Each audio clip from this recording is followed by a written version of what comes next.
Allons donc regarder de plus près ce que disent les résultats des analyses du Cube Magie. Alors, quand on regarde la liste d'ingrédients de Magie, il y en a 17. Commençons par l'ingrédient le plus présent et potentiellement le plus problématique, le sel. C'est un bouillon qui pèse 10 grammes. La moitié de ces 10 grammes, c'est-à-dire les 5 grammes, c'est du sel. Alors, l'OMS, l'Organisation mondiale de la santé, nous dit que pour que l'être humain soit en bonne santé, il ne doit pas dépasser plus de 5 grammes de sel ou consommer plus de 5 grammes de sel par jour. Imaginez, dans un bouillon cube, il y a déjà les 5 grammes de sel. Sans oublier qu'en cuisinant, certaines personnes rajoutent encore du sel. Dans notre pays, nous, Sénégalais, nous consommons 20 à 30 grammes de sel par jour. D'où la prévalence ou l'incidence de l'hypertension artérielle qui est absolument phénoménale ici au Sénégal. De son côté, le fabricant Nestlé se défend. Nous sensibilisons les consommateurs et leur fournissons des informations transparentes via nos forums, caravanes, étiquettes d'emballage. Au Sénégal, nos actions sur le terrain ont permis de sensibiliser plus de 600 000 contacts sur la consommation de sel,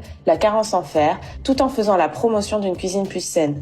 Nestlé affirme également avoir diminué la quantité de sel. Nous avons renforcé le profil nutritionnel de nos assaisonnements Magie en réduisant la teneur en sel de 10 à 15%. Pas suffisant, si l'on en croit le réseau national des chambres d'agriculture du Niger. Quelques jours avant la fuite de l'audit de Nestlé, ce réseau a publié un document sur les dangers des bouillons cubes dans Magie Tablette, fabriqués en Côte d'Ivoire. Et voici la composition de Magie Tablette.